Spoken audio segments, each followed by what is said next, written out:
ఒక అద్భుతం జరిగిన తర్వాత ఇంకో అద్భుతం జరుగుతుందని ఎవరూ ఊహించరు.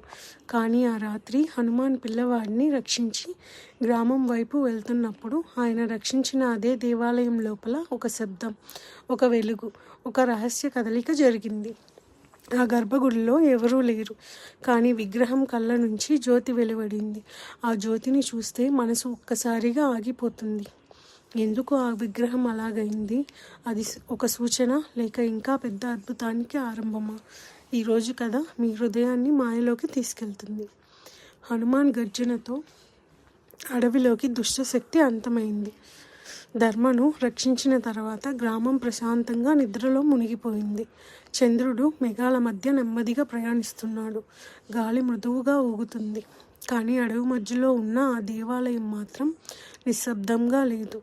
దేవాలయం లోపల గర్భగుడిలోని హనుమాన్ విగ్రహం ముందు ఒక చిన్న నారింజి రంగు దీపం చిన్నగా వెలుగుతుంది. దాని వెన్నెలు గోడలపై తాకుతూ భయపెట్టే నీడలు సృష్టిస్తున్నాయి. అప్పుడే ఒక తక్కువ శబ్దం వినిపించింది. దీపం మసకబారుతుంది. భూమి స్వల్పంగా కంపిస్తుంది. విగ్రహం కళ్ళల్లో ఎర్ర జ్యోతి ఒక్కసారిగా మెరిపించింది.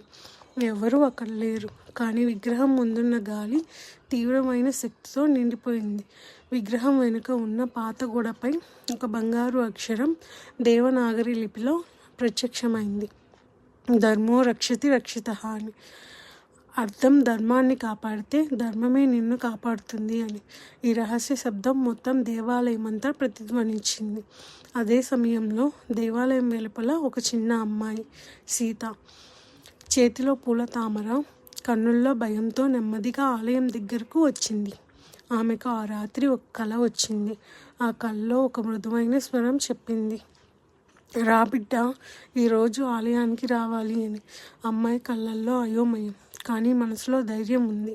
అమ్మాయి ఆలయం లోపల నడుస్తూ గర్భగుడి ముందు చేరింది. దీపం వెలుగు ఆమె ముఖాన్ని తాకింది.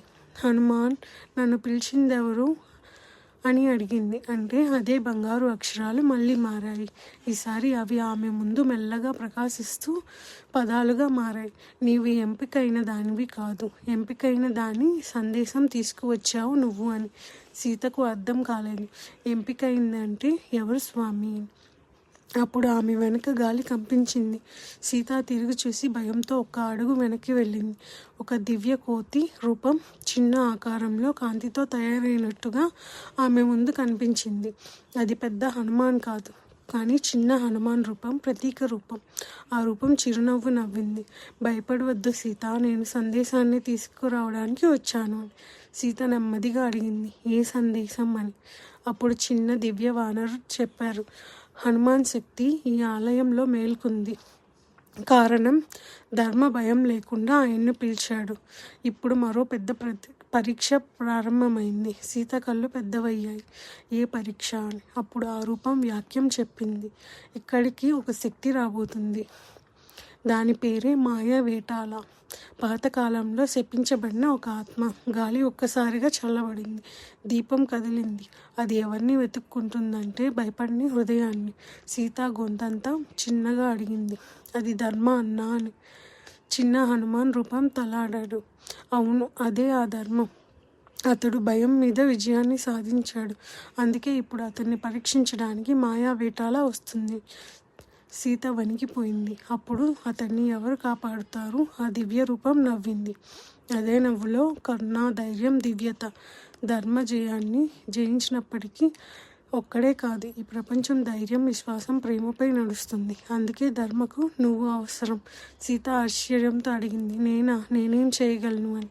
ఆకార రూపం చేతిని పైకి ఎత్తగా గర్భగుడి లోపల ఉన్న హనుమాన్ విగ్రహం చెయ్యి వద్ద నుండి ఒక చిన్న శక్తి కాంతి బిందువు బయటికి వచ్చింది. అది చిన్నగా ముద్దుగా మెరిసి సీత చేతిపై పడింది. ఇదేమిటి అని. ఇది భక్తి బీజం. భయం వచ్చినప్పుడు ఈ మాటను చెప్పు, రామనామం నా శక్తి అని. అప్పుడు ఏ శక్తి నిన్ను తాకలేదు. సీత కళ్ళు ప్రకాశించాయి. నేను ధర్మను కాపాడుతాను స్వామి అని. ఆ రూపం మెల్లగా కనుమరుగైంది. దేవాలయం నిశ్శబ్దంలోకి వెళ్ళిపోయింది. కానీ బయట అడవిలో ఒక పల్చని చల్లని నవ్వు వినిపించింది. దేవుడు మనల్ని రక్షించడం మాత్రమే కాదు, మనలో దాగి ఉన్న ధైర్యాన్ని కూడా మేల్కొల్పుతాడు. భయం మన బలహీనత, విశ్వాసం మన శక్తి.